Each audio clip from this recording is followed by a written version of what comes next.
demorar. Mas muito bem, então vamos aqui a mensagem, livro de Jonas. Nós vamos começar já desde o capítulo 1, mas antes quero convidá-lo para a gente pedir orientação do nosso Deus no estudo da palavra agora neste momento. Então, peço que mais uma vez você feche seus olhos para a gente fazer uma breve oração. Senhor nosso Pai, mais uma vez lhe agradeço pela oportunidade de estar aqui e muito obrigado, Pai, por neste momento a gente ter a oportunidade de abrir a sua palavra. Por favor, venha falar ao nosso coração, nos instruindo, nos ensinando, Pai, e se preciso também, Pai, nos repreendendo, Pai, nos educando. Por favor, tome-nos, ó Deus, em tuas mãos, guia-nos em nome de Jesus. Amém. Irmãos, a história de Jonas, como mencionei, para mim parece até um pouco irônico, né? O texto aqui, a maneira com que é abordada essa história. A gente sabe que Jonas era um profeta de Deus, e no verso 1 aqui tem o seu chamado, e quero convidar você para ler junto comigo neste momento. Inicia já o texto falando o seguinte: veio a palavra do Senhor a Jonas, filho de Amitai, dizendo: dispõe-te, vai à grande cidade de Nínive e clama contra ela, porque a sua malícia subiu até mim. Então veio a palavra do Senhor a Jonas. Jonas era um profeta do Senhor. Nesse primeiro texto ali, no qual diz que Jonas era filho de Amitai, já faz um link, uma ligação com 2 Reis, no capítulo 14, verso 23 a 27, onde aparece ali também um tal de profeta chamado Jonas, filho de Amitai, e que era profeta no tempo do reinado de Jeroboão II. Então olha que interessante, a gente já vê que Jonas ele era um profeta não somente nesse momento aqui, no qual é abordada essa história, no próprio livro que traz o seu nome, o nome de Jonas. Então ele já havia feito outras coisas em nome do Senhor. E isso é interessante, que demonstra que ele, de certa forma, tinha um relacionamento com Deus. Ele trabalhava realmente para Deus como um porta-voz, um profeta. E aqui vem o texto dizendo que o Senhor o chamou novamente. E agora para levar uma mensagem à cidade de Nínive. Nínive era a capital da Assíria, uma poderosa potência do mundo antigo. E era conhecida também pela sua crueldade. A gente vai até comentar um pouquinho mais para frente sobre isso, no qual ela intimidava os seus oponentes, seus adversários, demonstrando realmente frieza ao lidar com os seres humanos, com os seus adversários, a sua crueldade para matar, dominar, conquistar as cidades. Isso era terrível, mas Jonas foi agora chamado a levar uma mensagem a essa cidade. E o que a gente pode tirar de lição já aqui nesses 2 versos que lemos? Deus ele é soberano, soberano sobre tudo e todos. Por quê? Porque veja que a Nínive e a Síria eram pertencentes a Israel, ao povo, no caso que era de certa forma o povo de Deus. Ou seja, se Deus chama o profeta para levar uma mensagem de repreensão a Nínive, demonstra que Deus ele pode e julga a todos, não somente ao seu povo, mas também ao povo pagão. Isso é muito interessante, a gente tem que ter em mente que Deus ele é o Senhor sobre tudo e sobre todos. Mas olha que interessante, no início do verso 3 diz o seguinte: Jonas, o que diz na sua Bíblia? Jonas se dispôs. Tão bom quando a gente faz um convite a alguém e a gente ouve, eu vou. Porém, sabe quando vem aquele porém? Ou quando a pessoa fala mas, daí tu já fica meio cabisbaixo. Porque diz a Bíblia que Jonas se dispôs. Que bom, mas não terminou por aí. Diz que ele se dispôs a fugir da presença do Senhor. Por isso que eu falei que o texto era um pouco irônico. Como assim um profeta, o homem porta-voz de Deus aqui na terra, agora é chamado a levar uma mensagem e foge? Que terrível, né? Já imaginou? Sabe, irmãos, sempre quando alguém abandona o seu posto, pode-se esperar problema. Pode-se esperar problema. E foi isso que aconteceu. Jonas, ele se dispôs, mas para fugir da presença do Senhor. Se a gente continuar a leitura, eu vou estar dando um pouco de uma corrida aqui no texto, mas diz que Jonas ele desceu a Jope, e ali de Jope ele tinha um plano de fugir para Tarsis, isso que a Bíblia nos diz. Olha que interessante, então Jonas desce a Jope com destino a Tarsis. não a Nínive, a qual era, né, o lugar para o qual Deus o havia enviado. Só que diz o seguinte, que Deus, agora já com Jonas no barco, diz que Deus ele começa a agitar o mar. E aquele barco agora quase vai a pique. Os marinheiros daquele barco já apavorados, indo de um lado para o outro. E olha que interessante. Deus fez um chamado a Jonas. A gente não encontra aqui um versículo, pelo menos até o momento, no qual Jonas fala com Deus, ou pergunta para Deus, ou dá uma resposta a Deus. Ah, Senhor, eu não vou querer ir a Nínive, não quero ir a Nínive. A gente não encontra isso, mas olha que interessante. Naquele momento de desespero, no qual os marinheiros do barco onde Jonas estavam indo de um lado para o outro, diz a Bíblia que eles clamaram aos seus deuses. Já imaginou? Jonas, o profeta de Deus, o mensageiro de Deus, porta-voz de Deus aqui na terra, recebe uma mensagem: fique quieto. Homens que não temiam ao Deus do céu, Criador de todas as coisas, em um momento de dificuldade, o que eles fazem? Clamam a Deus, aos seus deuses, né? Que interessante isso. E aqueles homens já não sabem mais o que faz, porque o barco está ainda a pique. Não sei que se lançaram suas cargas ao mar, o que fizeram, mas eles estavam apavorados, diz a Bíblia. Só que então eles têm uma ideia: vamos lançar sortes, porque senão a gente vai morrer, vamos todos perecer aqui nesse mar. E eles decidem lançar sortes, ou seja, um método de descobrir por que estava sobrevivendo aquele mar. Então eles lançam sortes e a sorte cai sobre Jonas.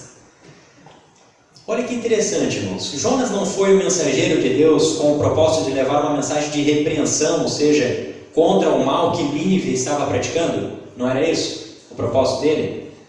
Mas ele fugiu. Mas agora diz a Bíblia, conta o relato que neste momento estava sobrevindo um mal sobre aquele barco e aqueles marinheiros. Mas quem era o culpado? Jonas. Você está vendo que interessante? Ele foi incumbido de levar uma mensagem de repreensão contra o mal. Mas agora estava vindo um mal por causa de Jonas. Lembra que eu falei que sempre quando alguém abandona o seu posto dá problema? Quando alguém é chamado, quando alguém tem uma responsabilidade, essa pessoa abandona as responsabilidades, acarreta problema. De alguma forma ou de outra, alguém vai acabar sofrendo com isso. Assim também é na igreja, assim também é no nosso trabalho, assim também é nas coisas da vida. Quando alguém abandona, os outros sofrem mais. Alguém paga a conta. Foi tu chamado? Foi tu chamado por Deus para algo? Tem você uma missão? Eu creio que você tem. Eu creio que eu tenho também. Irmãos, continuando a história, lançaram sortes e a sorte caiu sobre Jonas. E olha que interessante agora quando eles vão conversar com Jonas. A gente vai ler aqui agora no verso 8. Então eles descobriram que o mal estava sobrevindo sobre eles por causa de Jonas. Então eles vão conversar com Jonas e eles dizem o seguinte, verso 8. Então lhe disseram: declara-nos agora, por causa de quem nos sobreveio este mal? Que ocupação é a tua? De onde vens? Qual a tua terra e de que povo és tu? Essas foram as perguntas que eles fizeram a Jonas. Quero chamar a atenção a você a uma das perguntas ali. Que ocupação é a tua? Perguntaram a Jonas. Pergunta aos irmãos, que ocupação era de Jonas? Profeta. Esse era o trabalho de Jonas. Jonas era um porta-voz de Deus aqui na terra. Então imagina que quando eles fazem aquela pergunta, que ocupação é a tua? Ele pensou, poxa, eu sou profeta de Deus. Mas o que eu estou fazendo neste momento? Talvez eu fale a alguém que recebeu uma missão de Deus, um chamado de Deus especial. Não estou falando simplesmente para estar aqui hoje, ou vir à igreja, ou frequentar a igreja, ou vir a pertencer ao povo de Deus. Não estou falando disso. Estou falando de uma missão especial, um chamado especial. E eu pergunto, que ocupação é a tua? Sendo que no lugar que você está hoje, nas condições que você está hoje, o que você foi chamado para fazer? Você tem cumprido isso? Sabe, essa pergunta quando eles fizeram a Jonas, creio que foi meio que um choque, assim, porque ele sabia que ele era profeta de Deus. No verso seguinte ele declara, não, eu sou hebreu, eu temo o Senhor. E ele diz, eu temo o Senhor que fez os céus, a terra e o mar. Opa, daí é que os marinheiros se espantaram ainda mais, porque eles estavam sofrendo um grande mal por causa do mar que estava agitado. De repente vem aquele homem, no qual caiu sorte, que era o culpado do mal, e ele diz: olha, eu temo ao Deus que fez o mar. Ele pensou: esse cara é a solução. Esse cara teme a Deus. Eles ficaram com mais medo ainda. Se a gente continua a leitura, verso 11, 12, 13 e 14, diz que os marinheiros agora estavam clamando a quem? A Deus dos céus. A princípio eles estavam clamando aos seus deuses, porque eles estavam com medo, não sabiam o que fazer. Mas veja que agora, devido ao que o profeta Jonas declarou, que ele temia um Deus que fez o céu e o mar, eles e começam a clamar a Deus dos céus. E Jonas diz: olha, eles vão até Jonas perguntando, o que a gente pode fazer para cessar este mal? E Jonas diz: olha, eu sou o culpado, o que vocês podem fazer é me atirar no mar. Veja que ele era, de certa forma, tão, como pode dizer, como que um liso, vamos dizer assim, ele era liso, Veja que ele tenta se escapar das coisas, Por que ele não se atira no mar se ele era culpado de saber disso? Ele fala: não, olha, a solução é vocês me atiram no mar e o mar vai se acalmar. Ele fala, vocês me atiram, querendo tirar as consequências ou a responsabilidade dele, mais uma vez. Então olha que interessante, amigos. Agora esses homens, sabendo dessa decisão de Jonas, que essa seria a solução para o seu problema, diz a Bíblia que eles clamam a Deus pedindo orientação de Deus e com medo de Deus, falando: olha, Senhor, não nos impute este mal. E mais uma vez aqui eu chamo a atenção, porque Jonas, tendo recebido uma mensagem do Senhor, ele não pergunta, ele não fala com Deus, ele não ora a Deus, ele não responde a Deus. Mas os homens que não temiam a Deus, a gente vê que eles clamam primeiramente seus deuses e agora clamam a Deus do céu, pedem orientação de Deus. Quantas vezes nós vamos às batalhas da vida sem pedir orientação de Deus? Estou falando nós que recebemos as missões, recebemos chamados especiais de Deus, ouvimos claramente a voz de Deus falando: faça isso ou faça aquilo. Pergunto: você tem respondido a Deus? Tem conversado com Deus? Contado diante de Deus, sendo humilde, sendo sincero? Muitas vezes falando: olha, Senhor, essa missão é difícil. Ou: Senhor, o que eu posso fazer? Me ajude. Ou Jonas não fez isso, mas nós precisamos fazer. Homens que não temiam a Deus fizeram isso. Quanto mais nós que tememos a Deus, quanto mais nós. Então aqueles homens decidiram, clamaram a Deus, pediram a orientação de Deus, pediram a misericórdia de Deus para que Deus não punisse eles por este ato, mas atiraram Jonas no mar. E diz a Bíblia então que o mar se acalmou, e no finalzinho do capítulo 1 diz que Deus deparou um grande peixe que tragou Jonas. Jonas foi atirado no mar. Sabe o que é interessante? Que esse texto aqui, essa narrativa aqui da história de Jonas, quer mostrar realmente que este profeta queria ir longe mesmo da presença de Deus. Porque olha o seguinte, ele estava em Israel, desce a Jope, querendo ir para Tarsis, chegando no navio, para onde que ele vai? O porão do navio, e começa a dormir. Veja como é uma descida, como narra ali uma descida realmente. Ele desce a Jope, pega o navio, desce para o porão, ele querendo se esconder de Deus. Pergunta: é possível a gente se esconder de Deus? De jeito nenhum. Não tem como se esconder de Deus. Deus é onipotente, onipresente, onisciente. Ele sabe de todas as coisas, Ele tem poder sobre todas as coisas, e Ele pode estar em todos os lugares. Esse é o nosso Deus, um Deus grande. Mas este homem, mesmo sendo um porta-voz de Deus, ele pensou que ele poderia fugir de Deus, mas não conseguiu. E agora, no momento de agonia, ele, depois de ter sido atirado no mar, ser tragado por este peixe, ele realmente cai no desespero. Eu acho que ele cai em si. Ele percebe realmente que o que ele estava fazendo era errado, porque a gente vê aqui que ele faz uma oração estando ali na barriga do peixe. A gente vê que não há um lugar exclusivo de oração, no qual a gente só pode fazer oração ali. A gente encontra orações em casas, em palácios, em fornalha, na barriga de peixe. Então a gente vê que a oração realmente é essencial para a vida do cristão. A gente vê que a oração é essencial, mas Jonas caiu em si. Queria ler com você aqui agora em Jonas, no capítulo 2, no versículo 7 no qual aqui Jonas ele realmente está num momento de maior agonia ali, e ele clama a Deus.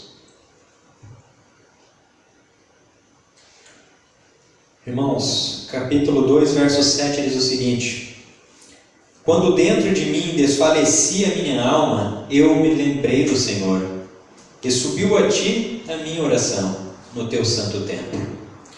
Irmãos, o profeta caiu em si. Quero ler com você aqui o verso 9 também. Mas com a voz do agradecimento, eu te oferecerei sacrifício. O que votei, pagarei. Ao Senhor pertence a salvação. Irmãos, a gente vê que ele cai em si e ele de certa forma pede uma segunda chance a Deus. Eu pergunto a você, Deus ele nos perdoa? Ele pode nos perdoar? Será que ele concede segunda chance? Sabendo de toda a maldade que a gente faz? Porque eu e você não somos inocentes. Jonas, aqui na história, também não era inocente. Nós praticamos coisas terríveis. Jonas estava fazendo algo terrível, fugindo de Deus, negligenciando uma mensagem a uma cidade onde havia mais de 120 mil pessoas. Será que Deus pode conceder uma segunda chance a alguém que já fez isso? Alguém que negligenciou a voz de Deus, negligenciou o chamado, não amou as pessoas? Será que ele pode? É claro que ele pode. No capítulo 3, primeiros versos já do capítulo 3, ali demonstra Deus trazendo a mesma mensagem. Jonas, dispõe-te, vai à cidade de Nínive e prega contra ela. Se a gente for fazer uma ligação ali do capítulo 1, verso 2, no qual Deus faz a chamada a Jonas, e ali do capítulo 3, nos primeiros versos, a gente vê que é uma semelhança abrupta ali, muito grande. Poucas palavras de diferença. A gente vê que Deus concede uma segunda chance, de uma forma que um ser humano não conseguiria. Sabe, se alguém faz e comete algum mal contra mim, eu posso perdoar. Eu perdoo. Só que às vezes a gente perdoa de uma forma que eu posso dizer mais humana, não completa. Mas Deus ele perdoa realmente por completo. Ele concede uma segunda chance ao profeta, que então agora arrependido decide cumprir o chamado para o qual Deus fez a ele. E ele vai à cidade de Nínive. Interessante que aqui no capítulo 3, no versículo 3 também, diz que a cidade de Nínive era uma cidade muito importante diante de Deus, e de 3 dias para percorrer, uma cidade grande. E como eu falei, Nínive era realmente considerada pelos seus atos de crueldade.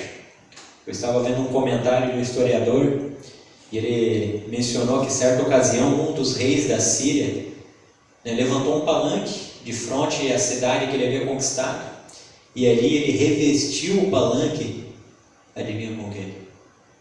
Com a pele dos oficiais que eles haviam conquistado. Então a gente vê que esse era apenas um dos atos de crueldade que eles cometiam, para afrontar ainda mais seus inimigos e causar pavor nas pessoas que ouvissem essas histórias. Pergunto aos irmãos, será que foi esse o motivo pelo qual Jonas não quis ir primeiramente à cidade de Nínive? O que os irmãos acham? Será que era esse o motivo? Possivelmente era, mas a gente já vai ver certinho qual é o motivo. Diz que Jonas foi então à cidade, pregou a mensagem que Deus havia falado, e o que aconteceu com a cidade? Para a surpresa de Jonas, se arrependeu. Irmãos, diz o texto aqui no capítulo 3, que a mensagem chegou ao rei da Síria, e o rei da Síria falou, não, pode parar todo mundo. Desde o pequeno do grande, dos animais, irmãos, parem tudo. Diz que o rei se vestiu de pano de saco e cinza e se arrependeu ao Senhor do mal que eles haviam feito, da maldade que tinha nas mãos dele. Eu fico pensando, a mensagem chegou à cidade inteira ali. Alcançou primeiramente as pessoas que não estavam no palácio do rei, pessoas mais humildes, e essas pessoas se arrependeram também, se converteram do seu mau caminho. Eu fico pensando quando a mensagem chegou ao rei, porque o rei eu acho que seria uma pessoa mais improvável, e vou dizer para os irmãos por quê. Se a cidade tinha fama de ser maldosa, eu acredito que o rei era tão mau quanto a fama da cidade. E por quê? Porque geralmente as pessoas elas são um reflexo da sua liderança. Então, se a cidade tinha essa fama de mal, eu imagino que o próprio rei da Síria, de Nínive, era mal. Mas diz a Bíblia que a mensagem chegou a ele. E o verso 9 diz o seguinte, olha a palavra dele, né, diante dos seus súditos ali. Verso 8 e 9 eu vou ler, irmãos. Mas sejam cobertos de pano de saco, tanto os homens como os animais, e clamaram fortemente a Deus, e se converterão cada um do seu mau caminho, e da violência que há nas suas mãos. Quem sabe se voltará a Deus, e se arrependerá, e se apartará do furor da sua ira, de sorte que não pereçamos. E qual foi a resposta de Deus? Verso 10. Viu Deus o que fizeram, como se converteram do seu mau caminho, e Deus se arrependeu do mal que tinha dito, lhes faria, e não o fez. Irmãos, uma cidade se volta a Deus, e Deus se volta à cidade, e perdoa, né, a sua maldade, suas iniquidades, os seus maus caminhos. Que bonito isso. O pior, irmãos, é que a gente poderia ter algo ao contrário do que aconteceu. O que ocorreria se o profeta rejeitasse novamente a mensagem, o chamado dele? A gente vê que Deus persiste e insiste com o profeta Jonas. E antes eu havia feito uma pergunta aos irmãos: será que Jonas se recusou a ir à cidade de Nínive por causa da maldade? Respondo aos irmãos: não foi exclusivamente por isso. No capítulo 4 do mesmo livro, aqui no versículo 2, diz o seguinte, palavras do próprio profeta: e orou ao Senhor.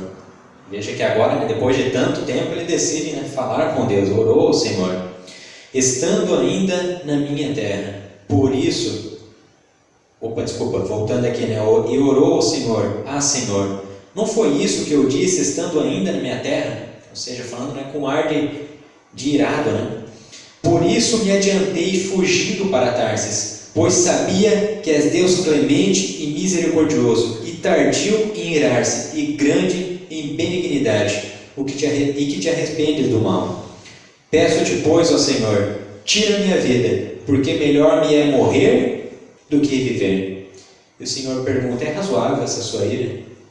Irmãos, o motivo pelo qual o profeta não foi a Nínive, primeiramente, foi pelo fato que ele sabia que Deus é misericordioso e bondoso, e ele não queria levar essa mensagem de bondade àquelas pessoas.